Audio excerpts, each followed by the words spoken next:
What's going on YouTube? It's Cupid here with a YouTube video. I wanted to highlight something that is actually changing in the ban list that actually affects me in a positive way for once. I would like to point out that the card Infernity Launcher is returning to 3 copies. In addition to this, Trishula Dragon of the Ice Barrier is coming back to 3, but if you are on that hand loop version of the Infernity deck, I personally don't feel like it's as good, and you really don't need the third Trishula anyway.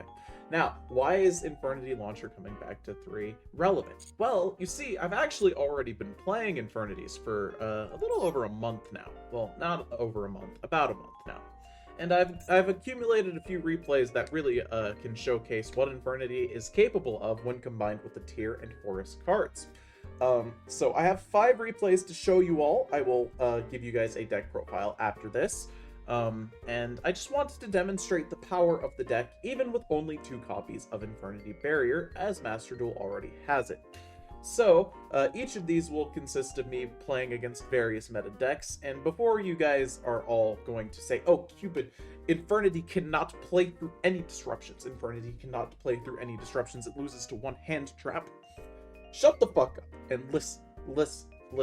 Watch video. Okay, so here, our first game is against Salamangreat. Very standard Salamangreat list. You know, 3 Maxi, 3 Ash Blossom, Nibiru, Cult by the Grave. Very standard Salamangreat list. Not only that, we are also going second in this first replay. So, we will play the replay. And Infernity Launcher coming back to 3 is going to be huge, I assure you. So, how does the deck play through disruptions? Everyone knows that Infernity only loses to 1 hand trap. Well, you use the Horus cards and also the tier cards. Why do you use the Horus cards and also the tier cards? Because those cards are very good cards. And they also, you know, are really good for forcing your opponent to use disruptions. Our opponent's going to make a Foxy, and I'm going to actually use Havness here because this deck's goal is to mill a bunch of cards. Because he wants to get your Infernity combo either into your hand somehow or on the graveyard, or in the graveyard. The idea is pretty simple with the deck. Actually, what you want to do is you're going to try your best to get, you know, Necromancers in the graveyard, an Archfiend in the graveyard, or in the hand so you can special off the Sarguja. And, you know, access to Infernity Launcher. Once you have those, you're winning the game. You are winning the game. The typical end board of this combo, if you go completely uninterrupted, is 4 monster negates with Appaloosa, Amblo Whale with a Promethean Princess in the graveyard, IP that goes into SP during your opponent's turn, and 4 Omni negates, Baron de Fleur, and 3 copies of Infernity Barrier. Now, you could also, in theory, hand rip your opponent for 4 using Trishula Dragon of the Ice Barrier, but why would you do that? You don't need to do that. Like, you're making 8 negates, literally. That's more than enough negates. Even, you know, Snake Eyes cannot put up that many negates. They can put up that many disruptions, but they can't put up that many negates. As you can see, our opponent has gone and they have made Raging Phoenix. They've set Salamangreat Roar. They also have a Called by the Grave, I believe, and a Salamangreat Rage. So, how are we going to play through that? We are going to actually outplay the opponent more than a little bit here. So, we're going to start off with Imseti, send the Medora to get the Shuffle in the grave. The opponent is going to chain Called by the Grave, because they think that we just don't have any, you know, any gameplay with Imseti. Now, here's the thing. All of our Imsetis are in the graveyard. We've already opened King Sark. This first Imseti was to bait the Roar out.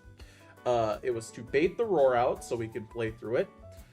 And, you know, I could have chained the Medora to shuffle back the Imseti and resolved it and drawn a card, but we really don't need the card. We already have King Sark. So, like, you know, why do we need to save it? I would much rather get rid of their disruptions and Jack Jaguar as their follow-up, because I have a feeling we're not going to be able to kill them through this board, but we are going to make it very hard for them to play. So, I just let Imseti get called by, and I'm going to shuffle back the Princess, because we do not want to deal with Princess, and we're also going to shuffle back that Baelynx, so we can out this monster. So, we let this combo resolve, or not this combo, but this disruption resolve. you know, called by, gonna hit our Infernity, which, you know, again, we don't really care all that much about. Now we're gonna activate King Sark. We know he has Rage, but we don't really care because the field spell is also treated as, you know, King Sark. And basically, the reason we are keeping the field spell over this is because the opponent should be aware that we have, you know, all 3 Infernities gone. So if we activate the field spell, he's just gonna let it go through, and we add a brick to our hand. However, here's the thing. If we use King Sark, we can get rid of this disruption, right? And then we can use this, and we still have the bodies in our graveyard, and, you know, all that good stuff. So he's going to negate and destroy our King Sark. That's fine, right? We're going to set the Soliac that we drew, because this is crucial.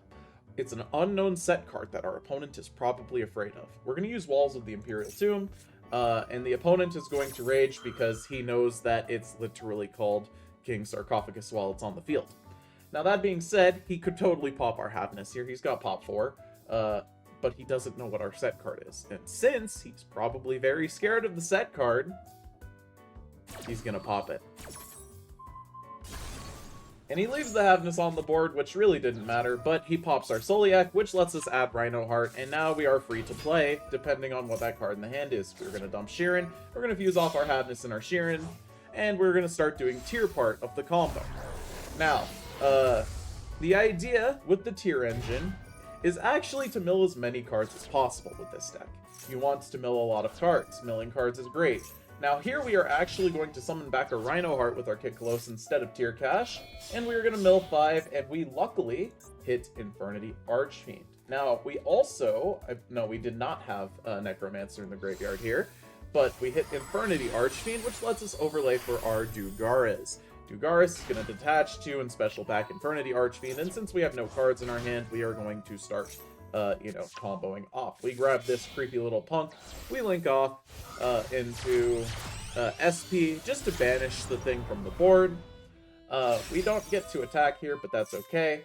We are going to now Creepy Punk, grab back the Archfiend, and since we don't have any gas, since we missed Necromancer, we're going to just go ahead and grab Infernity Barrier, and despite all of our opponent's disruptions, we've still managed to put up SP plus a Omni Negate into their 1 card in their hand, which is pretty good for us. And he obviously cannot play through this because, you know, Salad isn't really good at recovering. I have to skip my main phase 1, but that's okay. Main phase 2, we're gonna just set the dead barrier that we drew. And now we have 2 Omni Negates into his 3 cards, and our opponent is going to try and go Gazelle. No effect because he knows what Infernity Barrier does. They go into Balinks, and I'm just like, okay. Sure. Balinks for Balinks, okay, and Roar's gonna reset itself, but I'm going to chain Keldo to shuffle back the Roar. He's not going to get any negates, and he realizes from this point that he has nothing he can do to win. And as a result, we pick up the game through the disruptions while going second. Now, clearly, Infernity, you know, is much better going first. And what I want to show you first is the peak of what this board can be. Now, tragically for our opponent, they seem to be a little bit more of a casual player. This list is not on hand traps, but it is the weakest of the decks that I will show you replays against. So, here's the first replay. This is Infernity versus Machina. We win the coin flip, and our opponent doesn't have any hand traps. Our hand is good. It's not custom. There are many hands in this deck that are what I would call custom, and this is not one of them. Okay, so we have opened Tearlament's Havness, which isn't a great opening hand. You don't want to see this. Imseti, which is good. Imseti is basically almost guaranteed full combo. Horus Brick and Sage, which is good situationally. So we're going to start by getting Sheeran, because we already have Havness, and we like milling cards. So we're going to go ahead, after realizing that our opponent has no Ash Blossom for our Perlarino, to, you know, use Imseti to get King Sark, which is the win condition of this deck. We're going to set our launcher, and now we are going to use Sheeran to dump Havnus and mill 3. We hit a Necromancer, which is a great start, and we also hit Rhino Heart, which means we can keep our Sheeran on the board for an extra name. So now we have Kitkalos. Kitkalos is going to dump Tier Cash, and this is a, this is me after I figured out what to do with the deck. So we're going to dump Tier Cash and mill 2, and we're going to, we're going to also... use King Sark to send Happy and discard Infernity Sage, which has the effect of, when you have no cards in the hand, if this card is sent to the graveyard, Foolish Burial and Infernity monster. Now, this is going to let us get our Archfiend in the graveyard, and with a Necromancer and a Launcher in hand, this is already full combo. Not Launcher in hand, Launcher set on the field. So now we're going to mill 8 just to see if we can hit the other Necromancer. It's not that important if we do, but it would be nice.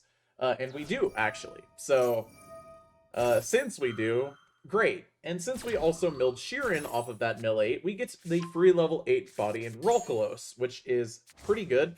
Not needed at all, but pretty good. So Rolkalos is not part of the end board of this combo. In fact, Rolkalos is just there because it's a level 8 body. You will see in a second what I mean. So we're going to link off for Dark, which is actually a slight mistake. I could have kept those on the board and gone into Saryuja first. But it's okay. We're going to make the Zombie Vampire because, we already have so many things in our graveyard, but if we hit another Shuffler, we're cooking. And also because it gives us an extra body, we're going to make 4 monsters. We're going to go into Saryuja just to see if there's any card that we want to draw still, which would make our combo easier, and we hit Infernity Launcher. And there we go, our combo is easier. And at that point, we only had 17 cards left in the deck, so the odds that we hit something good off of the Saryuja were approximately pretty high. So now we are going to start doing the Infernity portion of the combo. Now, Infernity Archfiend, let me explain how Infernity works for the people who may be watching who don't understand yet. So, Infernity Archfiend has the neat little effect of when this card is special summoned, you can add an Infernity card from your deck to your hand, but you have to have no cards in your hand to activate and resolve this effect. Infernity, as an archetype, is a very fun archetype that relies on you not having cards in your hand. Infernity Necromancer, soft once per turn. Very important to distinguish the difference between a soft once per turn and a hard once per turn. Soft once per turn means it's once per copy of the card. Hard once per turn means you can only use this effect of Infernity Necromancer once per turn, which is not something that Infernity has. So, Necromancer, when you have no cards in your hand, has this neat little effect of once per turn, you can special summon an Infernity monster from your graveyard. In addition to this, I've already told you what Sage does, but Sage has a bonus effect on the field of, during your main phase, you can discard your entire hand. For free. It's nice. It's also a level 2 tuner, which lets you turn this Rolkalos into a Baron de Fleur instead. And then you have Infernity Barrier, the thing you want to search 3 copies of in your combo, which is when your opponent activates a spell or trap card or monster effect while you control a face-up attack position Infernity monster and you have no cards in your hand. I know, ridiculous requirement, but don't worry, the combo will end up like this. You can negate the activation and if you do destroy the card. Counter trap, not once per turn. And in addition to this, you have Infernity Launcher, which is the all-powerful, most broken card probably in all of Yu-Gi-Oh! Outside of Max C. Once per turn, you can send 1 Infernity monster from your hand to the graveyard. That effect rarely comes up, but it does sometimes. The real effect that we're looking for is you can send this card to the graveyard, then target up to 2 Infernity monsters in your graveyard, special summon them. You must have no cards in your hand to activate and resolve this effect. There's no once per turn on that effect. So, let's continue. Necromancer is going to summon back Sage. We are actually going to use the second Necromancer so we can synchro off for a level 10 synchro named Baron de Fleur. So since we now have Baron de Fleur, let's go. We have to link off, and we're actually going to go into a, Nightmare Phoenix here. Now, why did we go into Nightmare Phoenix? Because I don't know. I really didn't need to do that there. But I did want to set up the Promethean for later. So now we bring back Kabenswept, and then we are going to make Appaloosa. Now Launcher is going to send itself now and get 2 Necromancers again, and we are going to continue looping. And since we have 2 Launchers in our graveyard, we're going to shuffle them both back with Keldo and 1 copy of Infernity Barrier, because accidentally all of our copies of Infernity Barrier were in the graveyard. So now Infernity Archfiend is going to grab another copy of Infernity Launcher, Infernity Necromancer is going to summon back Infernity Sage. We're going to link off for 3 here. Now, it's a little bit awkward that we had to link off for 3 here, but it's okay. We're going to make Promethean. Promethean's going to summon back the Phoenix that we made earlier, preparing for this moment, and now we're going to go into Ambloel, because Ambloel. And from here, we actually have everything we need, so we're going to use Infernity Launcher, despite the fact that we have a dead Necromancer on the board, to summon back Infernity Archfiend, and also our copy of the Necromancer in the graveyard. So now we're going to use Mudora in response to this to put back our Launcher and the last copy of Barrier so we can search out all of our barriers. So now on Special Summon, Archfiend's going to search out Barrier. We're going to link off the used Necromancer and the Archfiend for IP Masquerena, and then the unused Necromancer will summon back the Archfiend, and finally we will grab the last copy of Infernity Barrier, making our full combo. Which is, again, 4 negates Appaloosa, Amblo Whale with Princess Engrave, IP Masquerena for SP Little Knight, Infernity Archfiend in attack position so we can use our 3 Omni Negates, and Baron de Flor. Now, why do you have to have the board like this? Well, essentially, you need to leave this Archfiend in attack position to use all of your barriers. Since we have IP to make a banish, the opponent is going to have to find a way to get rid of this Archfiend that doesn't lose to chain IP tag out for SP and banish the card that they summon. So basically what they are going to need to do is they are going to have an inherent special summon to remove this Archfiend. And then they still have to play through, you know, the Appaloosa and then the Baron de Flor after all of that, which is pretty hard to deal with. And yeah, on top of that, if they special summon, you can, in addition to that, after you make the SP banish, you can still Promethean pop something as well. So they essentially are going to really, really struggle. What does this deck lose to? Raigeki, Darkhold, base, like, how do you play through 4 Omni Negates? It's very, very hard. But yes, this is the full combo. This is the board you are aspiring to make. Great. So let's show some other replays of basically just how the deck works. This one here is against Lab, and sure, the Lab list is kind of funky. You know, sure, I am in silver, but I really don't play that much ranked. I just don't really have fun with ranked. That being said, sometimes you gotta play some games to level up your account. So here we play through a hand trap. What hand trap do we play through? We play through Nibiru. How do we play through Nibiru? We basically never give our opponent a chance to Nibiru us. So our opponent has 1 shot to Nibiru us here, and we have, you know, everything we need, basically. We are going to Inseti, send Happy. The opponent is going to chain Stovey Torby, which is a mistake if you don't have Coup Clock. And, I mean, I don't see a Coup Clock. Do you see a Coup Clock? I don't see a Coup Clock. So we're going to normal a Rhino Heart. There's no effects there. We're going to dump Havness. We're going to go ahead and go into our Kit Kalos.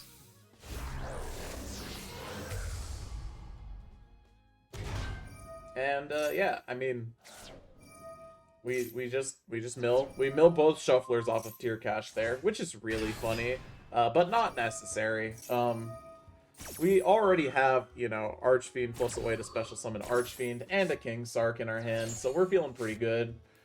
We also milled an Archfiend there, which is nice. We were going to set the Creepy Punk because we like the additional special summon. And here, I think I actually played this game with no copies of Necromancer. I think the reason I saved this replay was because I never hit Necromancer. Anyway, when I was doing the combo, that second Horus monster I summoned was summon number 5. I saw my opponent's hand flash when I hit summon number 5, So I immediately was like, I'm going to play around Nibiru now. Now, the only, if he had Nibiru there, here's what happens. I activate Creepy Punk, I special summon back Archfiend, and I continue playing. Instead, I just have this extra body here. And I am going to negate the Nibiru. So he makes Nibiru, I'm going to negate the Nibiru, because he lost his one opportunity to make Nibiru, have an effect. And now I know that that's there, and I will keep that in my mind. Infernity Archfiend is going to come back thanks to Creepy Little Punk. We are going to grab a launcher because the other one is in the graveyard. So summon back a Happy, and we're going to make Saryuja in an attempt to hit Necromancer, because if we hit Necromancer, the game is instantly over. So we make Saryuja, and look at that, we hit Necromancer. Great. Now we special summon Necromancer, and Necromancer is going to be full combo. Infernity Archfiend, Chain Mudora, shuffle back the launcher, and also his graveyard, because, we don't want him to have cards in his graveyard. Archfiend's gonna grab another Necromancer. We're gonna King Sark because the effect is still active. Dump that Necromancer into the graveyard, and now we're gonna make R4 negation Apollousa.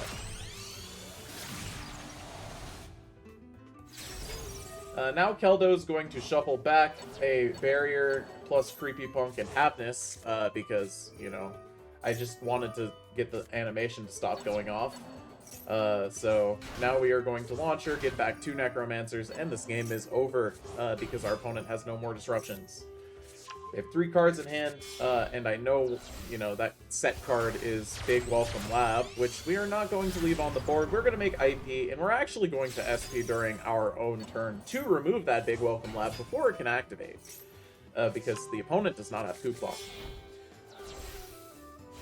So here we go SP, and we are going to just simply banish.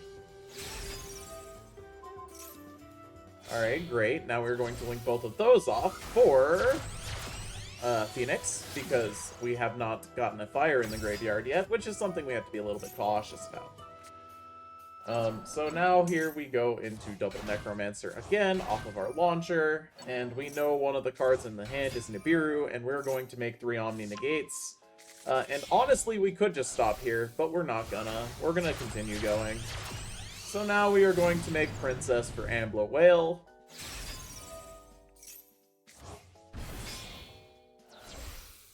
And, I mean, it's very similar to how we did it last time. However, the combo itself is not linear. You have to kind of have some sentience and, think about what you're doing. Just a little bit. And tragically, we do not have access into Baron de Flor, but we still have 3 Omni Negates, and we know our opponent has 1 copy of Nibiru in the hand. So since our opponent has 1 copy of Nibiru in the hand, we just simply don't play into the Nibiru, and we also need to get the cards out of our hand as quickly as possible so our barriers are active again. Our opponent has set 3, and let's say, for example, they went Big Welcome here. Well, that's where our problems could happen. However, they didn't, and now we're going to summon Sheeran, they are going to Ice Dragon's Prison, and guess what? Barrier is active.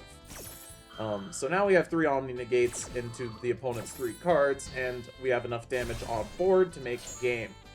And we're just not going to play into the Nibiru. The opponent activates the one of Magic Cylinder, which is very funny. But no, we're not going to allow that. And we're just going to negate that, and we're going to punch, and we're going to punch, and guess what? We're going to punch again. And there you have it. The game is won, thanks to the almighty power of, the Horus engine. And we have a couple more replays. This is not a Infernity replay, but these 3 are, I believe. So, here we have a ranked duel versus Wii, and I think our opponent here was playing, Vanquish Soul. So, plenty of hand traps. Only 1 copy of Max C, but, plenty of hand traps there to deal with. But we win the coin flip, and we go first. So how does our opponent deal with us winning the coin flip and going first? This is a funny replay. I remember this one now. So, I have 2 copies of Necromancer and King Sark in my hand. I'm gonna summon Rhino Heart, my opponent's going to Valor, and honestly, I don't care. Giga Chad. I let the Veiler resolve because I am more scared of Max C. So I keep this Called by the Grave in my hand, like a boss. Now I'm going to King Sark, and I'm going to King Sark again, and, you know, I'm going to summon this and see if my opponent is going to freak out and activate Max C, and it turns out he just doesn't have it. So at this point, King Sark's going to discard Called by the Grave, Ultimate Flex, and we are going to send the last of our Horus Bricks, and we're going to make a Zombie Vampire. Now, Zombie Vampire has many good mills here. You would think, oh yeah, Cupid, you screwed the pooch here. What if you don't hit, you know, Archfiend, right? So we got 2 copies of Archfiend in the deck, 2 copies of Sage will also do it. And we also have the entire tier package to get way more mills going. You know, we hit Havnish, Sheeran, or Tier Cash, or, you know, at this point, even, like, milling Scream would be good. Milling into, you know, milling the Soliac would be good. You know, we have so many good mills at this point.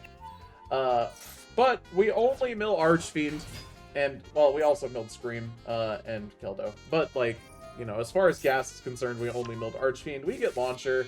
Guess what? There is 2 copies of Necromancer in our graveyard, and an Archfiend that we are using right now to resummon. And we actually summon back Necromancer for a bonus body, and an additional search. So we are going to go ahead and set that barrier, make Saryuja, and, well, nice hand trap. We get Mudora off of Saryuja, and I am going to honestly keep the Mudora because it's a shuffler. Now we're gonna Launcher, summon back 2 Necromancers, and at this point our opponent should quit the game. But they haven't yet. So now we have this extra Mudora on the board, and we've also got a Necromancer that we've used. We are going to add Infernity Sage here to discard it off of the King Sark. And get an Seti Engrave. We're going to send another copy of Archfiend. It doesn't really matter. We're going to make our Offaloosa, and this game, it's combo. This is full combo. This is full combo. Keldo, gonna go ahead and shuffle back a Launcher, and a Scream, and King Sark, I guess. Because all of the things in my graveyard are, you know, they're fine in there. Alright, we're going to get another Launcher, so we can continue our combo. We're going to make IP, which is actually a slight mistake. You want to make IP last, believe it or not. But we make IP here. We go into 2 Necromancers. We're going to summon back Archfiend. And Archfiend's going to get us another copy of Launcher? I guess it makes sense. Alright, so now we go into Phoenix. No, we don't. We go into Dark. Just to get the stuff off the board, I suppose. I mean, we could have gone into Phoenix. This might be before I switched to... No, it's still with the Amber Whale package. Huh. So we're going to summon back Infernity Sage with this Necromancer and a Horus monster to make bar on the floor. Now we go into Princess. And we do actually make a mistake here because our board is too full. We can't get the last copy of Barrier. We are actually 1 Omni Negate short, but our opponent gives up anyway. Yeah, so due to board space here, we would have actually only gotten 2 copies of Barrier instead of 3, which is still a pretty good board, not gonna lie. So our opponent quits there, which is honestly fair. And we have 2 more replays to show. This one, I believe, is against Pearly. Yes, this one is against Pearly. And we go first, so great. And I think I mess up the combo here. Either that, or I just saved this replay because I was trying to get the full combo off for YouTube. So you guys could all see what the full combo looks like. But people usually in Master Duel will quit before you can get the full combo.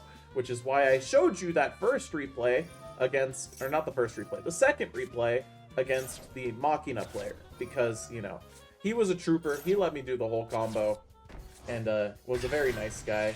So we hold the Called By, and guess what? Our opponent has Max C. Guess what? We held the Called By for that reason. We hold the Called By for Max C. Alright, great. Now we have used the Called By, and now it is time for us to do the full combo, and our opponent will suffer and probably quit Yu-Gi-Oh! So, the zombie vampire is made. Great. The zombie vampire is made. Okay, great.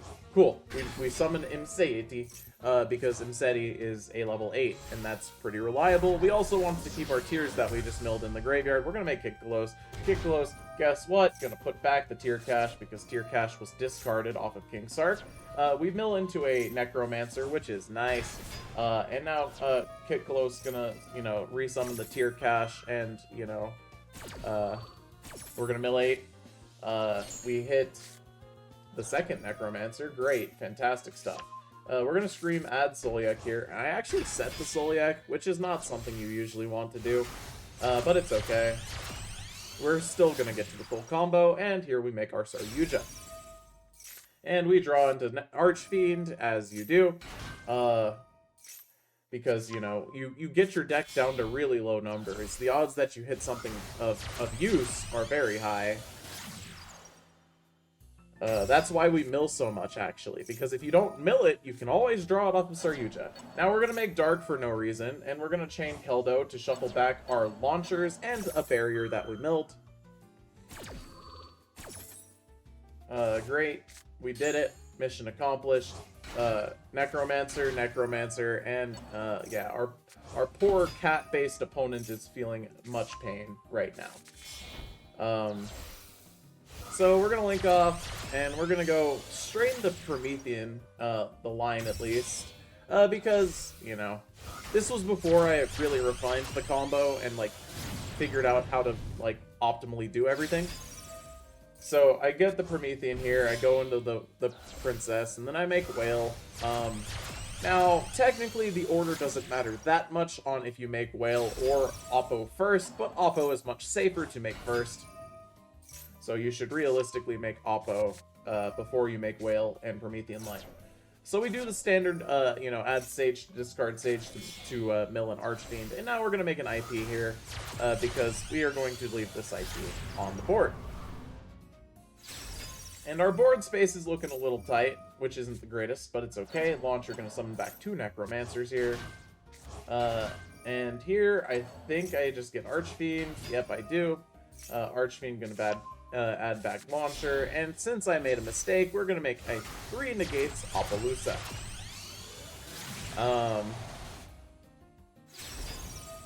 And it's okay, because Necromancer gonna just summon back the Archfiend again. Archfiend gonna grab Barrier. Barrier gonna be set. We're gonna link those off. We're gonna make SP, because we already used our IP, because, like I said, I make a mistake. And we're gonna Launcher again, and our opponent's had enough. He's just gonna get out of there. And there you go. So, why does Launcher coming back to 3 matter? Well, all of those replays I just showed you were with 2 copies of Launcher. The third will essentially let that deck become far more consistent. Here is the list. Here is the list we are playing. It is 40 cards to get to our combo as frequently as we can, without having too many bricks. And the weird part about Infernity is you actually just cannot play Max C. If you play Max C in this deck, you are wrong. Here's why. You need your hands to be empty. Simple as that. The whole goal of the deck is to get your hand as empty as possible. King Sark is a magical card for enabling that. Up to 4 times per turn. Discard card. Very good stuff. You also have the tiers. You know, Sheeran is great for sending a card and milling, and all of that good stuff. This is the list I was running in all of the replays. Every one of these replays has the list, and now I will explain in solid enough detail why we have each of these cards. You are playing 2 copies of Infernity Sage instead of just 1. Why are you playing 2 copies of Infernity Sage? Well, it is good to mill, and it is also, you know, good to have access to.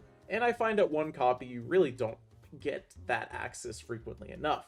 However, what does occur if you play 3 copies is you're gonna see it pretty frequently. And sure, it's good to have in your hand, but only when you have other cards to enable it in your hand.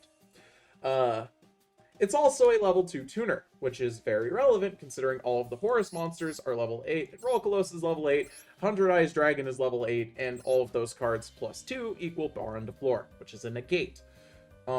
So you want to have access to this.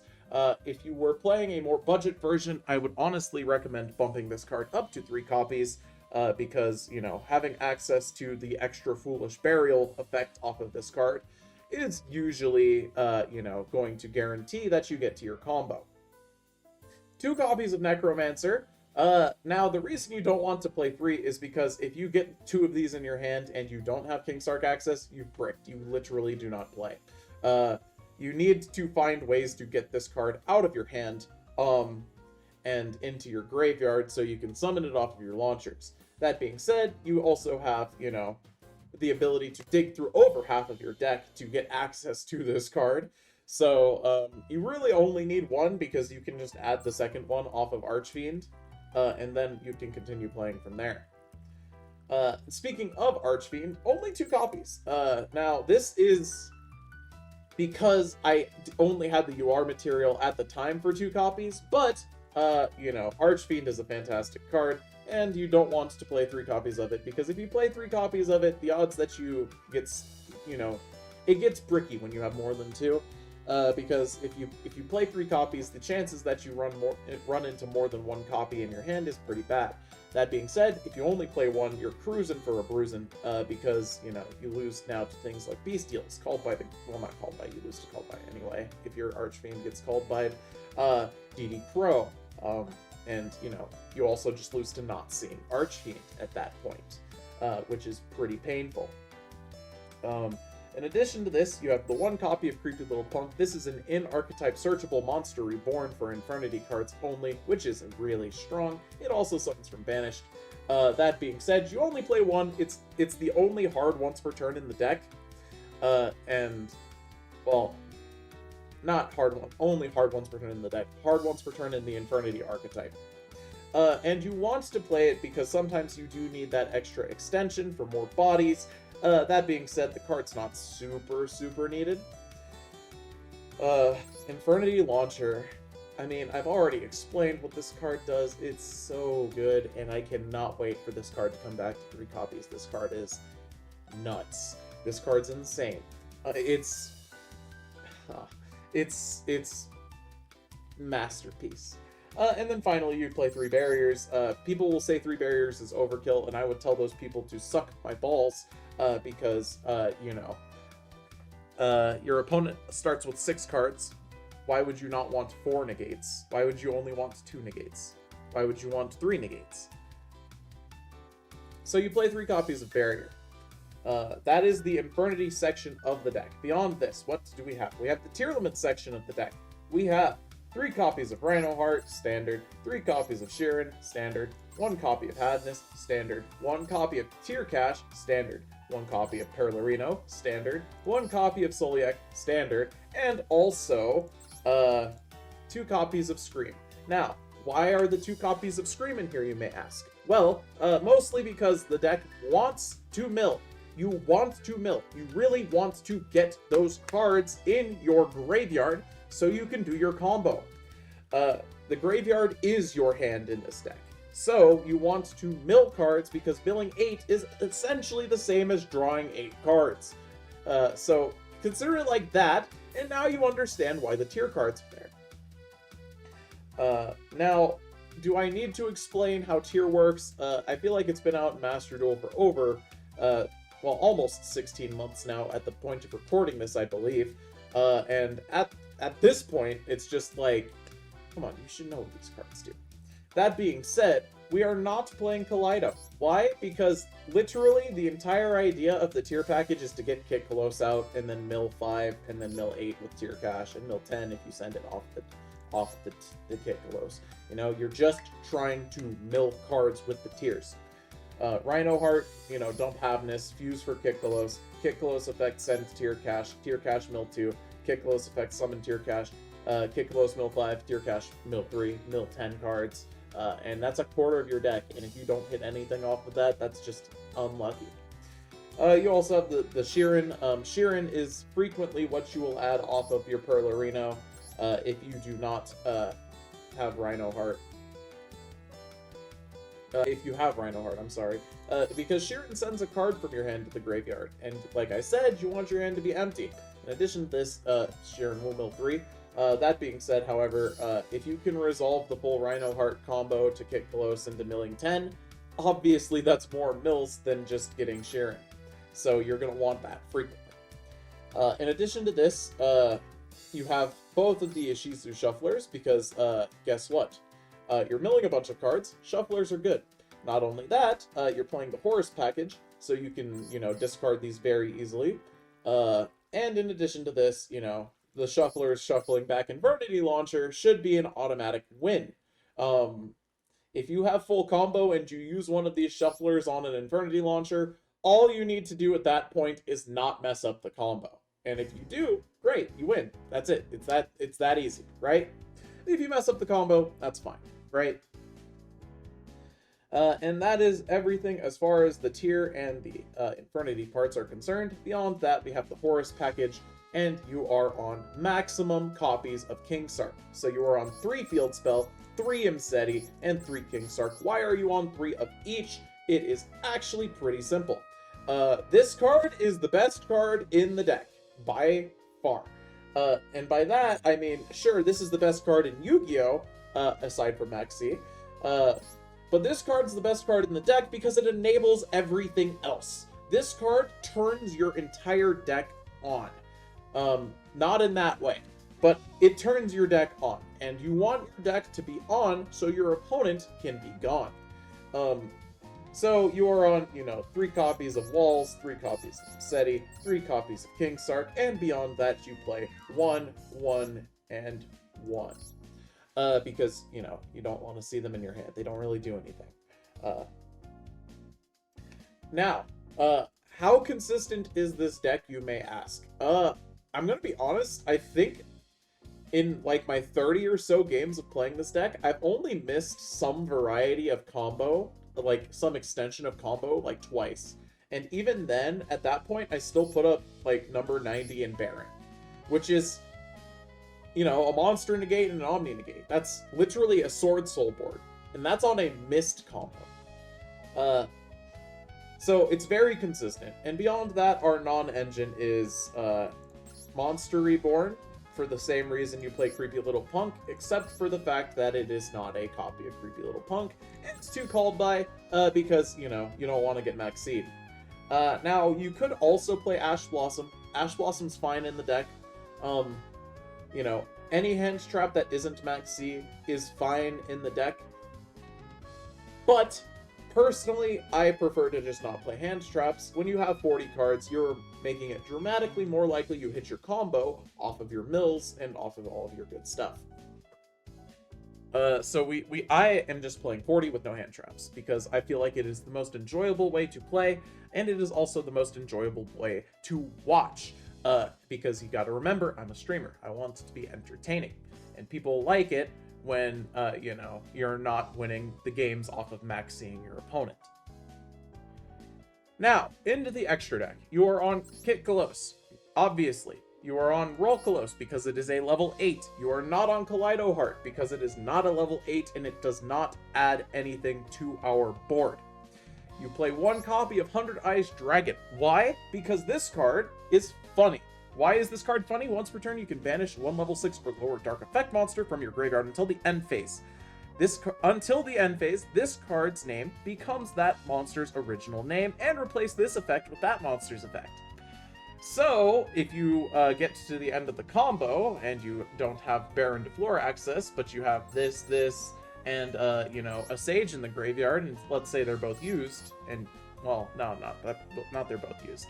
Let's say you have 1 Necromancer left, and you've already searched all your barriers, and somehow you've magically kept the board space for all of this, which has actually come up before. You can synchro this plus these 2 into 100 Eyes Dragon. 100 Eyes Dragon, use its effect to banish 1 of your Necromancers, change its name to Infernity Necromancer, resummon the Sage, and 8 plus 2 equals 10. Baron de Flor. Baron de Flor is in there because it's an Omni Negate and it's a broken card, banned in the TCG, for good reason. Beyond this, you have Dugares. Dugares with 2 level 4s, summons back any level 4 or lower monster from your graveyard. No, it's just 1 monster from your graveyard, even better. However, you're mostly going to be trying to summon Necromancer or Archfiend off of this. because, like, why do you need anything else on the field? So yeah, if you get into Dugaras and you have one of these or both of these in the graveyard, it's full combo. Number 90, play around Nibiru. That's it. You have Horus cards, play 90. It just makes sense. The Zombie Vampire. You like milling cards, right? I like milling cards. Milling cards is fantastic in this deck. Let's do that. And now we have our Link monsters and our Link monster ratios. So we have Nightmare Phoenix. Why? Because Promethean. It's a fire. It's a generic Link too. And yeah, if we go into Promethean line, then you want the Phoenix. IP, end board. Tag out during the opponent's turn for SP. Very good. Dark. This is in here because it is always active in this deck, basically, because all of your monsters are darks. It's helpful going second if you yoink something from your opponent's graveyard, provided that they have like a Diabell Star or something in there, provided you're facing that matchup. I haven't run into it yet. That's another one of the perks of staying in low ranks, is not having to face Snake Eyes Fire King all the time. So yeah, Dark is in there. A lot of the Link 2s are just there for, like, get stuff off the board, SP. You tag into it with IP during your opponent's turn. Also, it's just a broken card in general. If you're not playing SP, I think you're making a mistake. If your deck can make SP, I think you should probably consider making SP. Promethean, Ambloil, I mean, it's just part of the combo. It's an extra disruption. You could totally replace this with, like, a Zelantis, and then Promethean with honestly anything you want. Because, Zelantis it's rare that it comes up, but it can. So sometimes you're missing the Zelantis, sometimes you're not missing the Zelantis, but honestly, Promethean plus Ambloil is fine. Saryuja, you almost always go into this. Why? Because it's literally just free pluses. There's so much gas in this deck. You're playing 40 cards of straight gas. Like, since there is so much gas in this deck, it would be foolish to not play, a draw 4 and then keep 1 to keep, right? And then finally, you have the Appaloosa. I mean, do we need to explain what 4 monster negates does? I don't think we do. So this is the Tier Elements version of this deck, and unfortunately I don't have any replays for the other version of this deck that I am about to show you. That being said, this other version is a little bit cheaper for those of you who are curious about trying the Infernity strategy, but don't exactly have a million UR materials. So here is the no-tier version, and the reason I actually made this list is because I thought I was going to be participating in a no meta allowed tournament, and since Tier Elements, as of the day of this recording, is considered a meta deck, thanks to Master Duel Meta, I cannot play the Tier Elements package. However, I can still play the Horus package, and the Punk package. So in this list, this one, you play 3 copies of Sage and also 3 copies of Archfiend. Why? Because, well, if you can't play the tiers, you gotta fill in the slots somehow. I really want to maximize my opportunities of hitting the combo, so that is the only difference in the Infernity ratios of this deck. We bumped both of these up to 3 to maximize our chance of seeing the combo. Now, beyond this, you are on 3 copies of Zeya Min, 2 copies of Foxy Tune, 1 copy of Sharakusai, because you need it for the rank 8 Punk combo. You're on the double E-Telly, and then obviously the 1 Deer Note. Now, I feel like this is the best ratio for the Punk cards in this deck. You could honestly, if you wanted to, bump up Foxy Tune to the 3rd copy if you're really unsure about having 1, 2, 3, 4, 5, 6, 7, 8, 9, 10, 11, 12, 13, 14, 15, 16 starter cards in your 40 card deck. If you were really concerned about that, you could totally play another copy of Foxy Tune. It really doesn't matter all that much.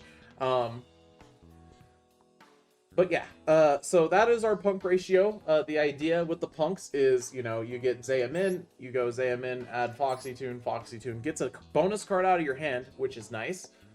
You get out the Sharakusai, you use for, the Carp Carp tag out for a Zayamin plus the Deer Note, which, you know, is actually getting more cards out of your deck, improving your mills off of Zombie Vampire, and also, you know, improving, well, just your general chances of winning the game, which is nice. So, yeah, you go in, you know, pull that out, Deer Note, Synchro for Jam Dragon Drive grabs another Zayamin, or you just don't activate it if you are worried about, you know, not having King Sark access or something. So yeah, you get that out of your deck, so you have pulled all of your Zayamins out of your deck at this point. You literally, the only card left from your Punk 1 card combo is, you know, 1 copy of Foxy Tune left in the deck, assuming that there is there. I should say 1.5, it's 1 card plus a discard. And then you have the E-Tellies, which is do the full combo without normal summoning. And the craziest part about this deck is you usually don't need to normal summon. You usually don't need to. Obviously, we're still on the Ishizu Millers because, you know, not Millers, what am I saying? I wish we were on the Millers. Oh, those would be so good. But they are banned, so you can't play those. And then, you know, you're on your Shuffler still. Like I said, the Infernity ratio, the only difference is you're playing 3 Sage, 3 Archfiend now, because you want to see that more. And, yeah, it's still the same Horus package and all that stuff. And it's still the same non-engine. So, yeah, not really much has changed. But the Punk cards are cheaper than the tier cards. You know, where all of the tier cards are URs, these Punk cards are all SRs. Now, is this version as good as the tier version? No. No, there's a reason I showed you the tier version first, and there's also a reason that the tier version is more expensive. And that is simply because it's better. It's more resilient through hand traps. It is, you know, more consistent because now you only really have the Zombie Vampire to go for mills, and you're actually relying more closely on just hard opening the combo. Yeah, so is this version as good as the tier version? No. But, is it completely playable still? Yes, I recommend it even. It's pretty fun. Yeah, so let's get into the extra deck ratios. I mean, Carp, Jam Dragon Drive, this replaces Kit Kolos and Roll Kolos. Pretty easy, right? Since we are no longer on the Promethean package in this extra deck, though, things are a little bit different. Instead of Promethean, I've opted for Nightmare Cerberus. Why? Because same reason it's as we play Phoenix, but technically if you want to end on Cerberus, it's slightly better, because now you can also protect your Oppo from a Raigeki. It's such a minimal difference, but it is enough to bring up, you know? You're still on IP, you're still on Dark, you're still on SP, you're still on Saryuja, and you're still on Oppo. However, there is one final crucial difference that we have not talked about. This list has Muckraker. Now, what does Muckraker do for you? Well, Muckraker gives you 1 additional summon only if you have a card in hand of this guy right here. Now, you would usually discard a card to get him out, right? Or not discard a card to get him out, but you would have to discard a card to get him out, right? But that's okay, because he'll replace the card in the hand, right? So it's a little bit awkward to use the Muckraker, but it does come up, especially with the lack of gas now that we have the Punk package instead of the tier package. And finally, this list is on Zealantis. I don't have the UR materials for Zealantis yet, but very, very soon I will have the UR materials for Zealantis, and I will give you a more detailed version of what this combo version of the deck does. However, I really just wanted to take this video to show you guys why you guys should be excited about Infernity Launcher coming back to 3 copies. Mathematically, Infernity Launcher returning to 3 copies adds about 3% combo getting. You will hit the combo about 3% more of the time with this deck. And it was already about like 85%. So now this deck is going to be really, really consistent. I am very excited to play this and try it out and all that stuff. Once we get the 3rd copy of Launcher, and honestly, I don't know what I would replace in this list specifically for that third copy of Launcher, but I would probably, for budget's sake, cut one of these Archfiends. That being said, you don't really need to. You could just play 41, it would be completely acceptable.